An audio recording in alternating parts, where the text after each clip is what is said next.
Hi friends, welcome to my channel. ఈరోజు video చాలా ఇంట్రెస్టింగ్గా ఉందండి. వీడియోని ఎక్కడ స్కిప్ చేయకుండా ఎండ్ వరకు చూసేయండి. రాథోడ్ అమర్ని వెళ్దాం పదండి సార్ ఇంటికి వెళ్ళి మేడం గారి తల్లిదండ్రులు రామ్మూర్తి గారేనని బాగి మేడం ఇద్దరు సొంత అక్కా చెల్లెళ్ళని చెప్దాం పదండి సార్ అని రాథోడ్ కంగారు పెడుతూ ఉండగా, ఏం చెప్తాం రాథోడ్, ఆ ముసలాయనకి నీ కూతురు ఇంకా తిరిగి రాదు అని చెప్తావా? మిస్సమ్మ ఎదురు చూస్తున్న ఎదురు చూపులకి అర్థం లేదని చెప్తావా? తన పశ్చాత్తాపానికి ఇంకా ఫలితం ఉండదని చెప్తావా? తన కూతురు లేకుంటే తను బ్రతకను అంటున్న ఆ తండ్రికి నీ కూతురు ఎప్పటికీ తిరిగి రాదని చెప్తావా? అలా చెప్పి ఆ తండ్రి మరణానికి మనమే కారణమవుదామా? ఏం చెప్దాం?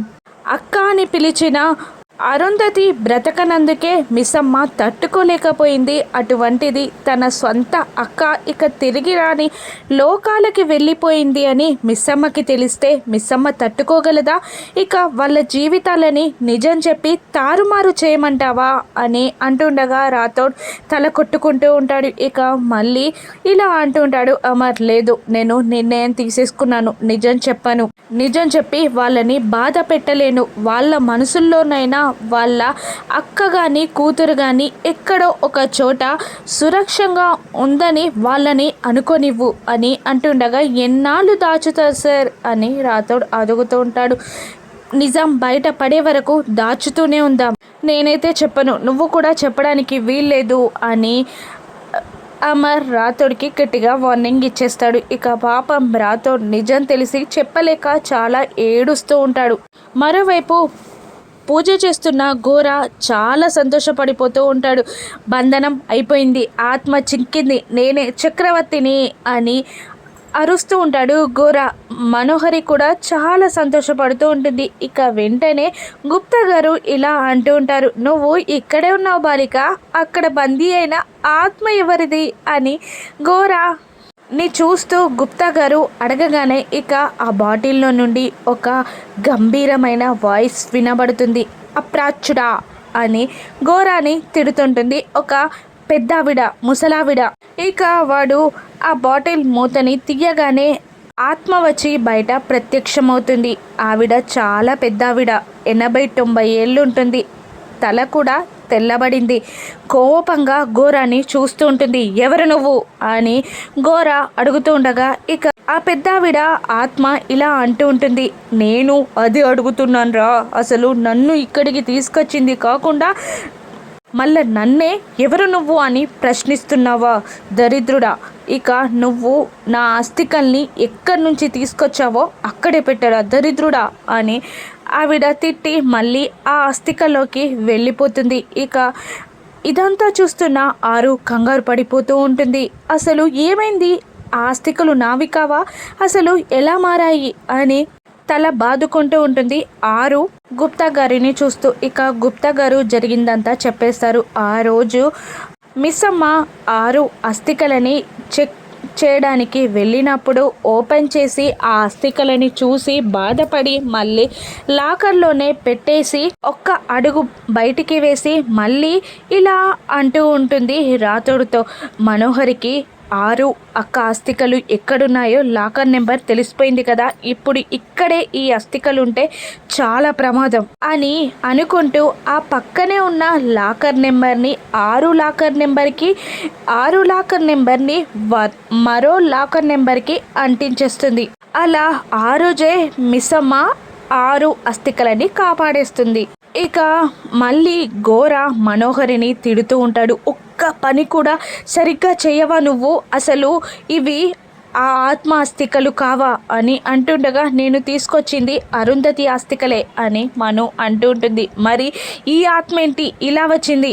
అసలు ఒక్క పని కూడా నీకు చేతగాదు, మళ్ళీ పగ ప్రతీకారం అంటూ ఏదేదో పెద్ద పెద్ద మాటలు ప్రలబ్లాలు పలుకుతూ ఉంటావు, చీ పో నువ్వు నా ముందు నుండి అని ఘోర మనుని తిడుతుండగా మను ఏదో మాట్లాడబోతూ ఉంటుంది. చెప్పనా వెళ్ళిపోమని అని ఘోర గట్టిగా కసరగానే ఇక మనోహరి బాధగా అక్కడి నుండి వెళ్ళిపోతుంది. ఇక అమర్ రాథోడ్ ఇద్దరు కారులో ఇంటికి వస్తూ ఉంటారు. నిజం తెలిసిన అమర్ కుప్పకూలిపోతాడు. ఏమీ మాట్లాడలేక తన కార్ సీటుకి ఒరిగి జరిగిన సిచ్యువేషన్స్ అన్నీ గుర్తు తెచ్చుకుంటూ ఉంటాడు. ఫస్ట్ టైం బాగిని కలవడం, ఇక ఆరు బాగి ఎఫ్ఎంని అంతలా ఇష్టపడడం, ఆ తర్వాత తన పిల్లల్ని సొంత అమ్మలా బాగి చూసుకోవడం, ఇక అమ్ముని కాపాడడం, తనతో పెళ్లి జరగడం అన్నీ అమర్ గుర్తు తెచ్చుకుంటూ ఉండగా రాథోడ్ మాత్రం తల బాదుకుంటూ ఏడుస్తూ ఉంటాడు. ఏంటి దేవుడా ఇది,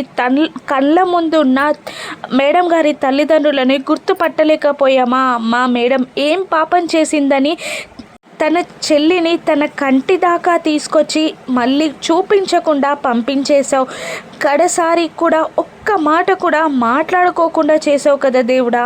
నా మేడం ఏం తప్పు చేసింది దేవుడా అని చాలా బాధగా ఏడుస్తూ ఉంటాడు రాథోడ్. ఇక మరోవైపు ఆరు, గుప్తా గారు ఇద్దరు ఇంటికి వచ్చేస్తారు. ఇక ఆరు కోపంగా అటు ఇటు తిరుగుతుండగా బాలిక బాలిక అని గుప్తా గారు అరుస్తూ ఉంటారు. ఏంటి మళ్ళీ చెప్పేది, మీరు అబద్ధమే చెప్తారు కదా, ఆస్తికలు నావి కావని తెలిసి కూడా మీరు కావాలనే నన్ను టెన్షన్ పెట్టారు కదా. ఎంత భయపడ్డానో తెలుసా.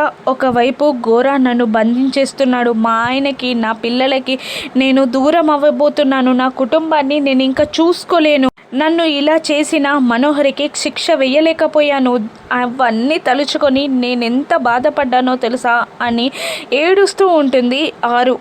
అటువంటి భయాన్ని నీకు పరిచయం చెయ్యడానికే నేను అలా చేశాను. ఇక విధికి ఎదురెళ్తున్నావు నువ్వు.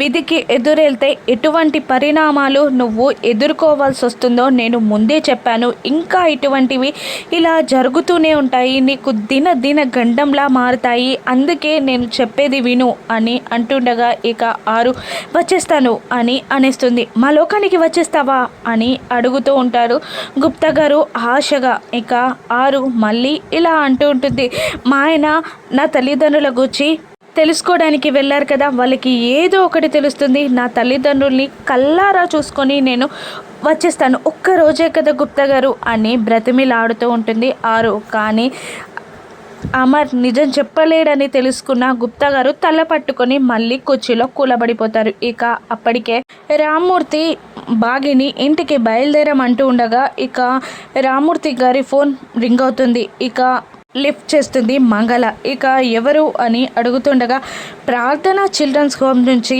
కాల్ చేస్తున్నాను, తన కూతురి గురించి ఏదైనా తెలిస్తే రామ్మూర్తి గారు చెప్పమన్నారు, ఇప్పుడే వాళ్ళ కూతురు గారి భర్త వచ్చి వివరాలన్నీ అడిగారు అని ఆ ప్రార్థన చిల్డ్రన్స్ హోమ్లో ఉన్న వార్డెన్ చెప్తూ ఉండగా నిజాలన్నీ చెప్పేశావా అని మంగళ అంటూ ఉంటుంది. అన్నీ చెప్పాం, అంతేకాదు రామ్మూర్తి గారి వివరాలు కూడా ఇచ్చాం. పాపం రామ్మూర్తి గారు కాళ్ళు అరిగేలా మా ఆశ్రమం చుట్టూ తిరిగారు.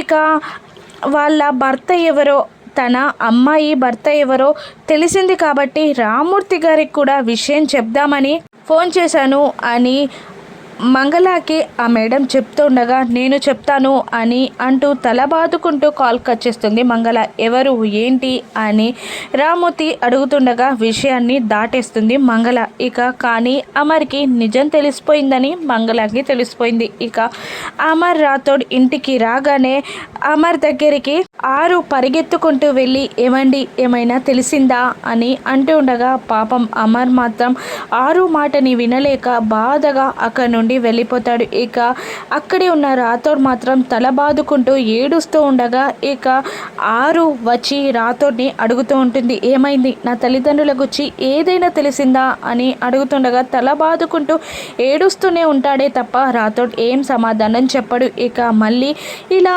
అనుకుంటూ ఆరు ఇప్పుడు అత్తయ్య మామయ్యలకైనా ఆయన నిజం చెప్పాలి కదా, వెళ్తాను, నేను వింటాను అని అనుకుంటూ హాల్లోకి వెళ్తూ ఉంటుంది ఆరు. అక్కడ అమర్ బాధగా కూర్చొని ఉంటాడు.